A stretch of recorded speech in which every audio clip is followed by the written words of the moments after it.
Inga.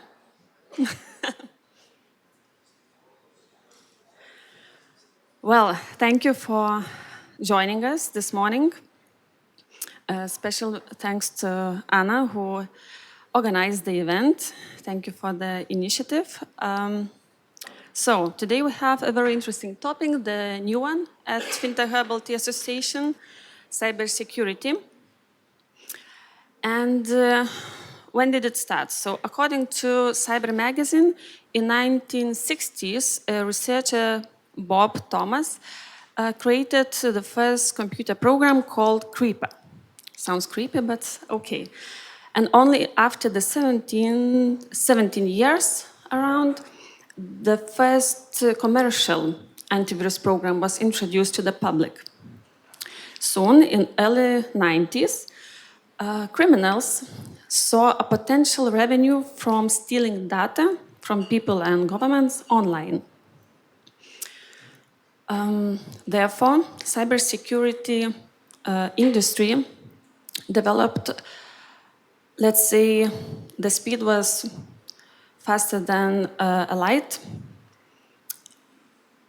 It is calculated that the global industry of cybersecurity will reach $345 billion in euros now in 3 years only.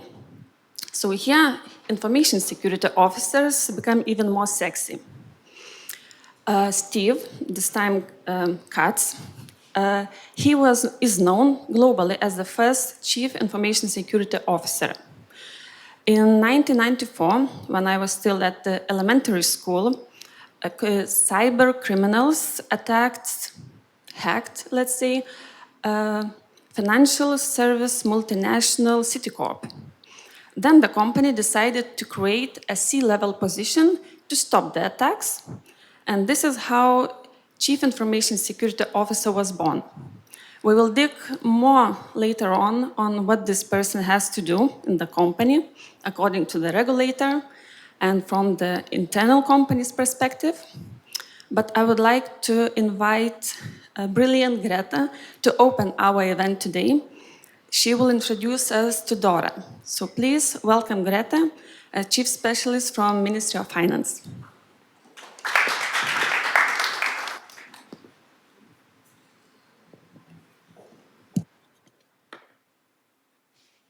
Thank you, and good morning to everyone. My name is Greta Ranonytė. As it was mentioned, I'm Chief Specialist at the Ministry of Finance. And today I will be presenting regulation on digital operational resilience for the financial sector. I'm here today standing in front of you because I represented Lithuania in the European Council Working Group on DORA, and I will be responsible for transposing some of its requirements into national law.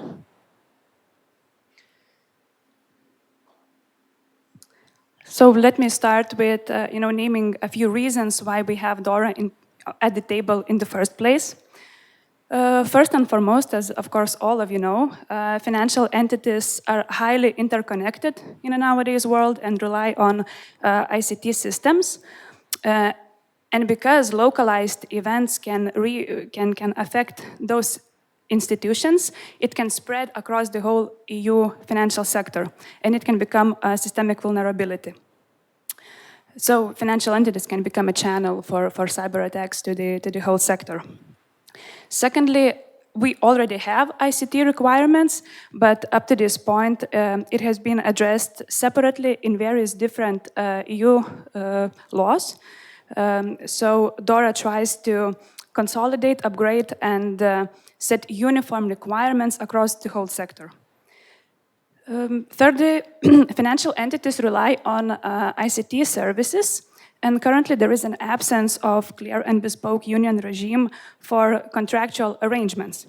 And DORA tries to fix that by introducing oversight framework and the requirements for managing ICT third-party risks. And lastly, financial entities should be encouraged to exchange information, and there are some information exchange requirements or suggestions in DORA as well. So as I mentioned, there was a need to harmonize ICT requirements laid out in various different EU-level laws. So DORA does that by including a wide range of financial entities in its scope. So today I will be presenting some of the requirements laid out in DORA. They might not be new to you per se, but it's new in the way that in its scope, and that it is uniformed and applied to the whole financial sector. And as you can see, there are a lot of different financial entities, you as well, payment institutions, electronic money institutions, account information service providers. There will be crypto asset service providers as well, but from 2025 when MiCA comes in place. And it's also applied to ICT third-party service providers. So let's get into the actual requirements. I'm sorry, it's not going to be that interesting, but these are the things that you need to know because we will apply DORA in 2 years' time. So I will start with specific requirements for financial entities regarding ICT risk management that you can see on the left. So in short, and of course with some exceptions, financial entities will be subject to preparing internal governance and control framework and dedicating a human resource from senior management responsible for overseeing that framework. And that framework will have a lot of different things that you have to include in it, and there are criteria, but it's laid out in the regulation right now. Financial entities will need to have in place strategies, procedures, and tools to protect two main things. So the first thing, it's information assets and ICT assets, including computer software, hardware, and servers. And the next thing, the second one, all relevant physical components and infrastructures, such as premises, data centers, and sensitive designated areas. So it's software and hardware and even places under the regulation. Furthermore, financial entities on a continuous basis will have to identify and review all sources of ICT risks and cyber threats. I believe cyber threats might be new to you. It's also included in DORA. And also they will have to have capabilities and staff to perform these tasks. So trainings on a daily basis, not on a daily basis, but on a continuous basis, there will have to be trainings of staff. Financial entities will have to monitor and control the functioning of ICT systems, as well as have in place mechanisms to promptly detect anomalous activities. I hope you have that now also. Financial entities will need to have ICT business continuity policy to quickly react to incidents or potential threats in order to ensure continuity of financial entities' critical or important functions, as well as have backup, restoration, and recovery procedures of ICT systems and data. And lastly, financial entities will have to have in place a crisis communication plan so that they could communicate with their clients and if needed, with the public as well. And a few more notes on ICT risk management procedures. So firstly, there will be specific requirements and criteria laid out in regulatory technical standards later on. Regulatory technical standards are prepared at the EU level by ESAs, so European Supervisory Authorities. I believe you know them. And they have to prepare, the job already started. They have to prepare it until by the end of this year, I believe. And the second thing is that there will be a simplified ICT risk management framework, which will be applied to some of the institutions. In your cases, it's going to be payment institutions and electronic money institutions currently exempted from their respective directives. But I don't think it's you. In Lithuanian, it's kommunalininkai. I'm not sure how it's in English, but those are the institutions that will have the simplified ICT risk management framework. Now, moving on to incident management, classification, and reporting, so incident reporting. There are requirements for financial entities to implement an ICT incident management process and record all ICT-related incidents and significant cyber threats. Financial entities will have to classify ICT-related incidents and determine their impact based on specific criteria that will be further developed in regulatory technical standards. In other words, you will have to classify whether the incident is major or not. And in case the incident is major, you will have to report them to competent authority by providing, I think it's not news, initial report, intermediate report, and final report, and of course always updated notifications in case something changes or you have new information. And competent authorities will be subject to providing feedback in a timely manner. Also, financial entities will be responsible for informing their clients about the major ICT-related incidents and about the measures that you have taken to mitigate the adverse effects of that incident. Also, as I said, financial entities will have to classify incidents, but they also will have to classify cyber threats. And in case the cyber threat is significant, financial entities can report them to competent authorities. So it's going to happen on voluntary basis. If you want to, you can then notify competent authorities about the significant cyber threats. But it's not going to be mandatory.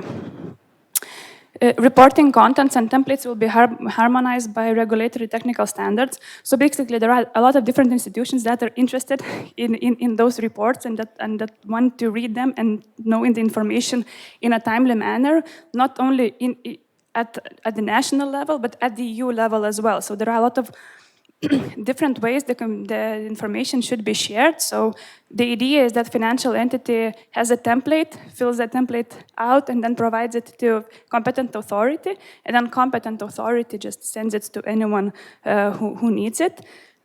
There are some exceptions, and we will come back with that later when we will transpose some of the requirements into national laws, because we have options. But then there are a lot of institutions at the EU level that will need to get that information. And because of that, European supervisory authorities will assess the feasibility of creating a single EU hub for major ICT-related incident reporting by financial entities, so that all of the reports would flow into one EU hub. But it will be, they will do that feasibility study in the I think this year or maybe even later.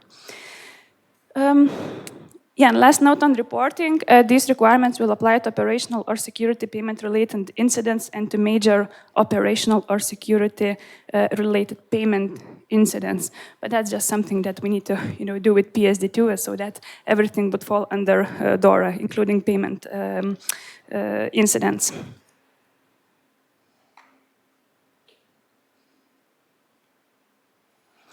Now testing.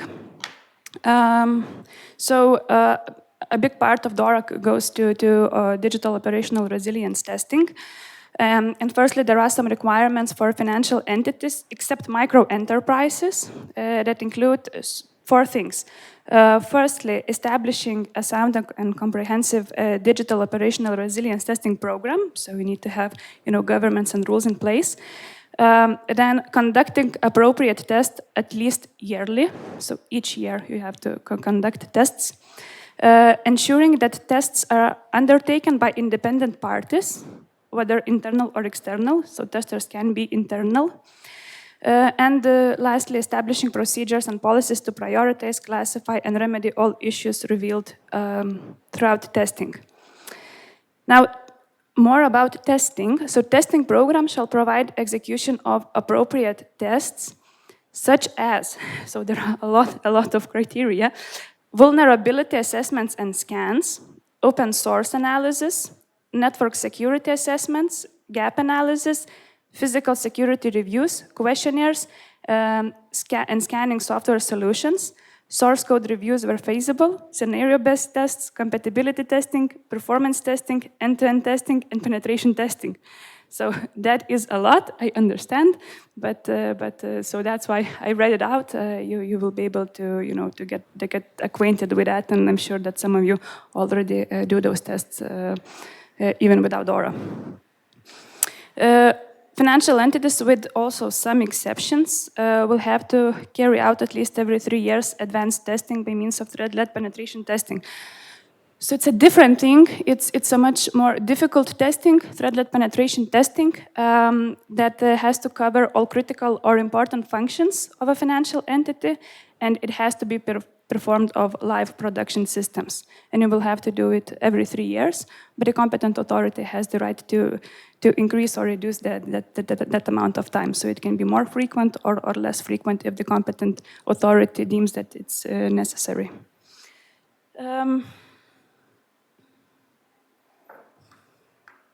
And also there will be some specific requirements for testing, for testers, who will have to carry out thread-led penetration testing.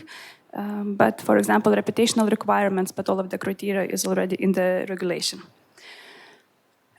Now, the next one of the biggest chapters also in DORA is about managing of ICT third-party risks. So, as I said, a lot of you are using third-party providers for ICT services. In other words, outsourcing, right? So DORA tries to, manage all of the ICT-related risks that comes from the third parties. So, firstly, this regulation introduces key principles which are focused on the contractual arrangements between financial entities and third-party service providers, and all of the rights and obligations of the financial entity and of the ICT third-party service provider will have to be clearly documented in the contractual arrangements and in writing. And also, it should be noted that the full responsibility for complying with all DORA obligations will fall on financial institution. So it's not only ICT third-party service provider, but on financial institution.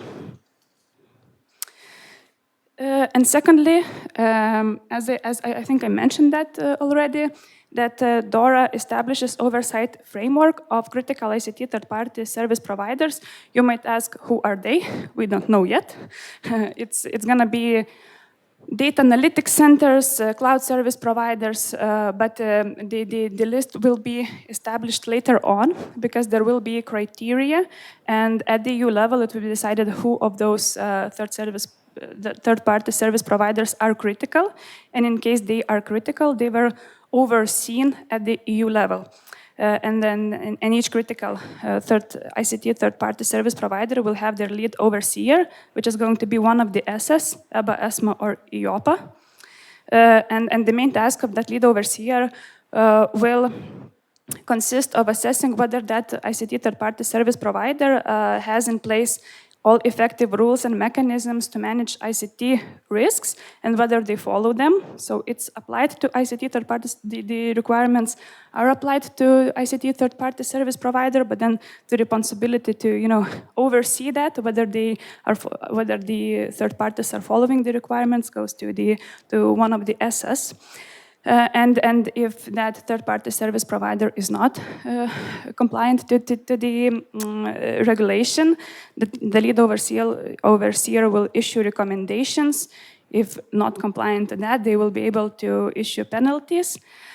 But at the end of the day, the whole responsibility will fall on financial entities. So basically what will happen, the SS will send those recommendations that they gave to the third-party service providers to the competent authorities, national competent authorities, and those competent authorities will transfer those recommendations to you, and then financial entities will be responsible to take specific steps to address those risks that were mentioned in the recommendations.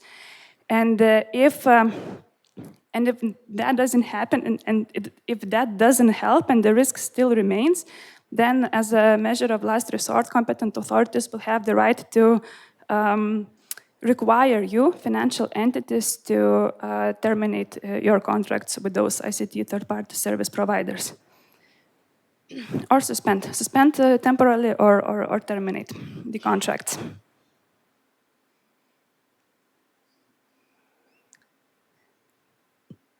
Two last things. So firstly, information sharing arrangements. So DORA allows financial entities to exchange among themselves cyber threat information and intelligence.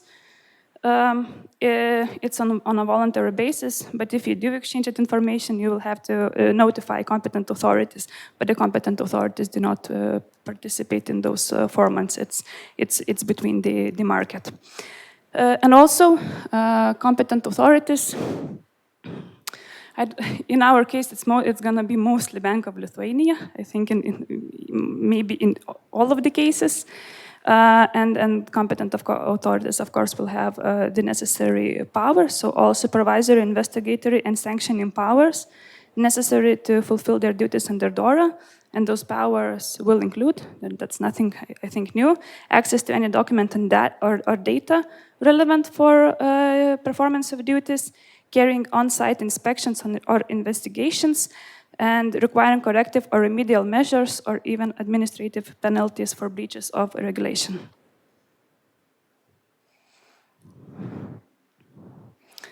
I tried to be brief. I know I took a lot of time, and maybe it wasn't that interesting, and a lot of different, maybe some even new words. So I have to apologize for that. But the DORA is quite long.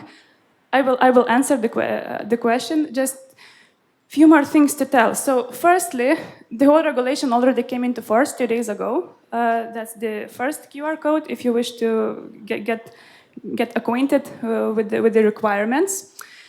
But the second one, I think it's even more important right now. So as I mentioned a few times throughout my presentation, European supervisory authorities will be are going to prepare regulatory technical standards. This is something because always, as I said, as everyone says, everything is in the details, right?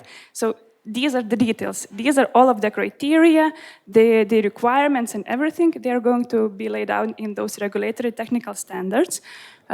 So the SS will hold a technical discussion with the financial entities on 6th of February.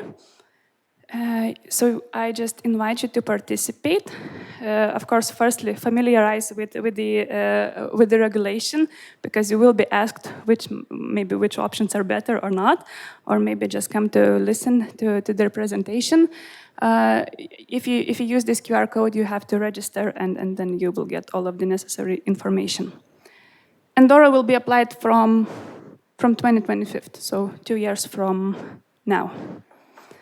Questions? So we got 2 years to prepare. Sorry? 2 years to prepare. Yes. Okay, second question. How it is?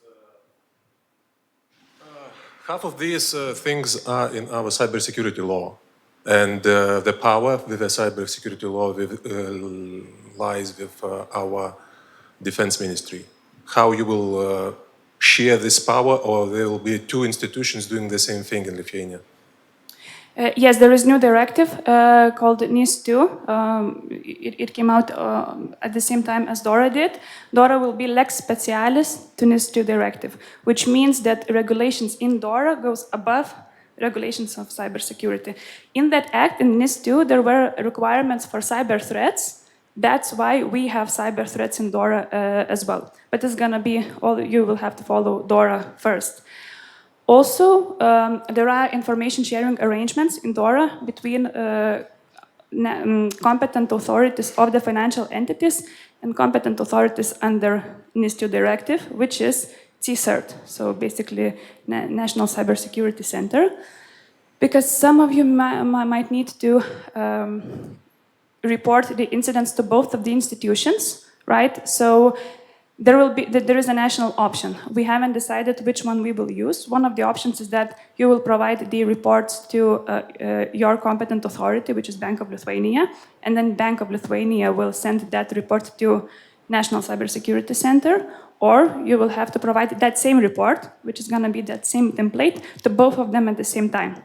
We haven't decided which option is better. We will do that this year. One report and sharing between institutions. Sorry? One report and sharing between institutions inside the governmental sector. I know that's better. Yeah, I know it's more logical from your side, but we will have to look with what is the best in regarding time and the hours and the reactions, especially if it happens, for example, on weekends. Okay, one more thing. I look for the assessment of how much it will cost for any institution who is starting business in this sector to overcome the barrier of costs doing all these tests to comply. So have you assessed how much does it cost in 3 years period to carry on all these tests? From which size the institution needs to carry which tests, because these tests cost a lot, and testing and proving and auditing. So this is an additional barrier to enter into this sector. Yes, I understand that, but the risk is also, it's a high risk. So in order to, and of course not all of the institutions are managing them correctly, and that's why we have DORA in the first place. But to directly answer to your question about the costs, I'm sorry, no, I don't have that kind of numbers, especially right now. Because it's additional administrative burden on the businesses, and then we apply and do some law changes, and we need to do something as businesses. Introducing new laws should calculate how much it will affect the businesses. I think that it's not calculated yet because it's EU regulation, so it's different costs in different countries. But as we are one country of how many? 27, right? So we have to apply it directly, and it's decided in the EU, and it is what it is. I'm sorry, it's maybe not a nice thing to hear, but it is what it is. Do we have more questions? No? Thank you, Greta, very much. Yes, thank you. So if you have any more follow-up questions or want to discuss some of the requirements, do not hesitate to contact me. And I have to apologize, I won't be able to stay in the event, but I wish you all fruitful, fruitful discussions. Thank you. Thank you. And further on, there is a app, Slido, where you can raise your questions through all the presentations and later on during the panel session. Anna, can you show the code? Okay, code is here, so please use this. Yes, thank you. Actually, I forgot to introduce myself, so I'm Asta Grigaitytė, a chairwoman at the board of Fintech Herbal Tea Association, the organizer of the event. And also a few days ago, I was announced as European Woman Payment Network Ambassador in Lithuania. And I'm very happy to see the diversity here, as my duties would be to boost the inclusion and diversity. So I see a lot of women and men in the audience, but again, to be honest, I haven't heard any woman in Chief Information Security Officer position. Maybe soon. Therefore, I'm very glad to present the next speaker, who is an expert in cyber security, of course, Olga Starkienė from Bank of Lithuania. So thank you, and the stage is yours. Thank you.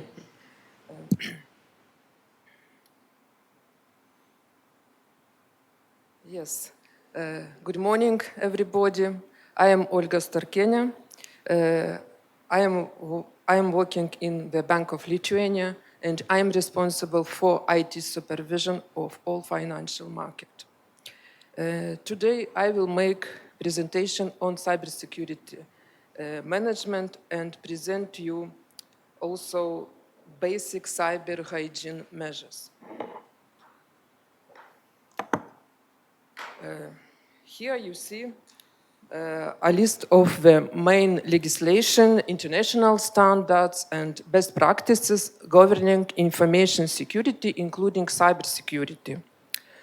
Of course, there are a lot of other documents, security standards, and best practices. You can use what you prefer. Here, I only should mention that the requirements stated in the resolution of the Bank of Lithuania are mandatory for financial institutions.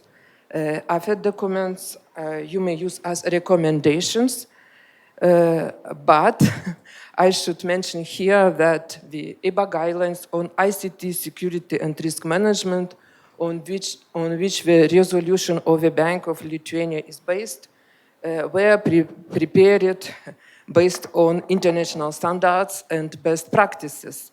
For example, EBA guidelines on ICT and security risk management state that in implementing these guidelines and therefore in implementing of the resolution of the Bank of Lithuania, financial institutions should refer to existing standards and leading best practices. So, Foundational elements for cyber hygiene.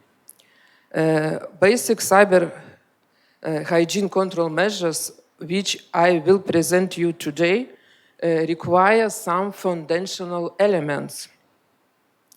These elements are the basis for cyber hygiene, and we expect that most of these elements already present at financial institutions.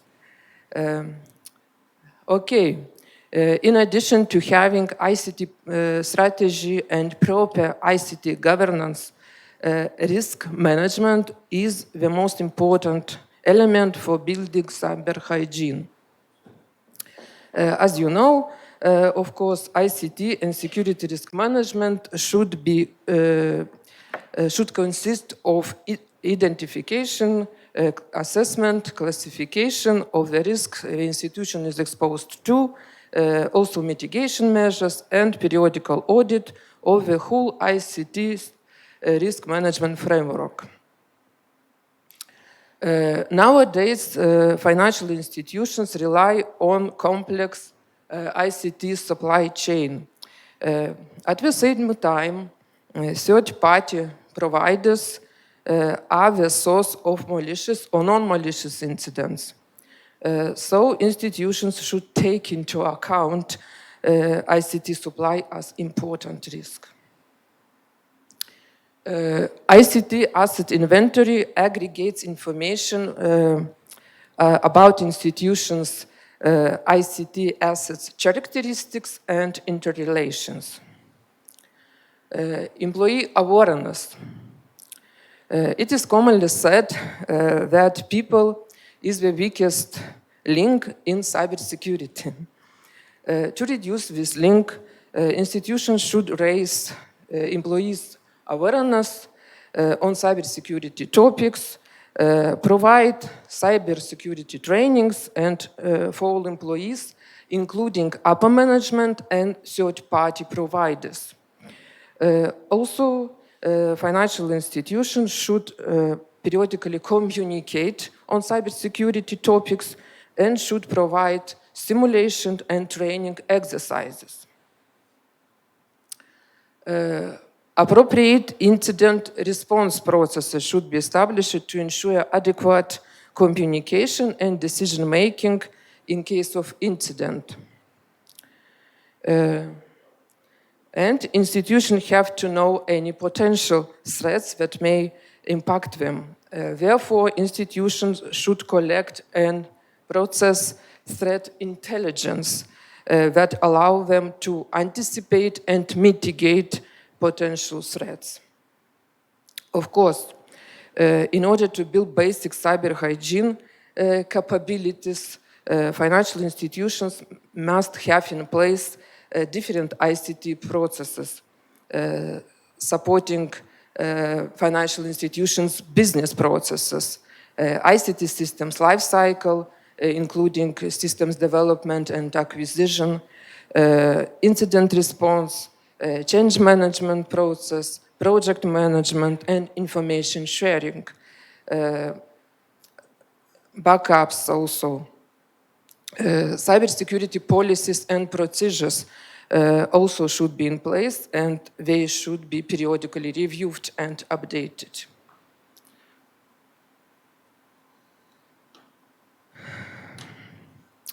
Basic control measures for cyber hygiene. Here you see key control measures which constitute basic cyber hygiene. Today I will present you further in details each of the measures mentioned here. Here I only want to emphasize that is not definitive list.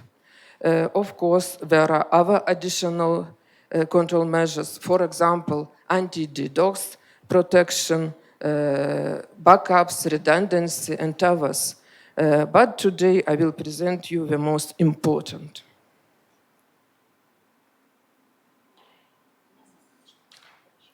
In each of the slides that I will show you below, you will see requirements from our resolution and also provisions from the best practices, in some cases detailing this requirement. Okay, let's start. Patching. When software vendors discover vulnerabilities in their software, they disclose this information and release patches to update software and address identified vulnerabilities. When a patch includes a fix for security vulnerabilities, any device running up-to-date version of software remains vulnerable until it is updated. In many cases, such vulnerabilities are public and malicious actors try to exploit them even shortly after their publication. So, patch management process aims to reduce number of vulnerabilities by regularly applying patches. Typical example, as you know, this process is Windows update process. Patch management process consists of identification by vulnerability scans through a version changes, test, checking of incompatibilities with existing software, and deployment. Patch management should be integrated with change management process and update of asset inventory. Asset inventory should include all IT systems and their related configuration, also IT services and applications, and of course, all types of IT devices. Asset inventory should identify critical assets, interdependencies, data flows, and recovery requirements. Asset inventory could be documented in configuration management database, CMDB. If not well tested, patches can generate incidents because they have a lot of dependencies. Operating systems update and application updates should be performed through automated patch management on a monthly or more frequent basis.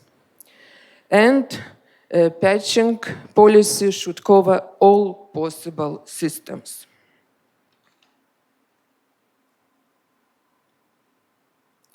Hardening and secure configurations. Hardening is a process intended to automate a means of attack by patching vulnerabilities and turning off unessential services. Any ICT service, of course, can be vulnerable. Software usually is shipped in default configuration that aims to strike a balance between user-friendliness and security. But unnecessary features and services should be disabled to ensure a high level of protection. Institutions should have in place documented hardening standards, which define security requirements for relevant types of software and use cases, including cloud services. Hardening standards should be based on industry standards and should be updated on a regular basis. If new vulnerabilities are discovered, hardening standard can be changed on a daily basis, and this should be reflected in hardening standards. Here you see the coverage of hardening standards. Again, as in the patching topic, hardening standards should cover all possible systems. Compliance with hardening standards should be monitored. Additional safeguards should be applied to manage exceptions from the hardening standards. For example, if you have legacy systems which are not supported, but these systems are necessary for the institution's operations, this must be documented as exceptions, detailing risk mitigation controls and residual risk acceptance. Secure configuration process for institution assets, network devices, and software also should be established and maintained. Similar IT systems should be configured equally according with baselines. As I already told, unnecessary services should be disabled to ensure a high level of protection. Automatic session locking should be configured after defined period of inactivity. Exception of execution of executable files, exefile, by non-privileged users should be restricted. And default accounts should be managed, disabling them or making them unusable.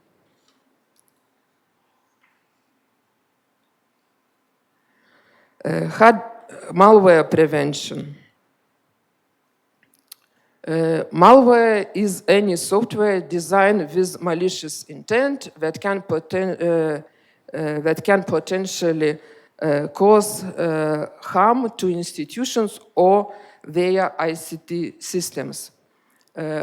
Malware can have different capabilities to protect ICT systems against malware. Financial institutions need to establish effective malware prevention measures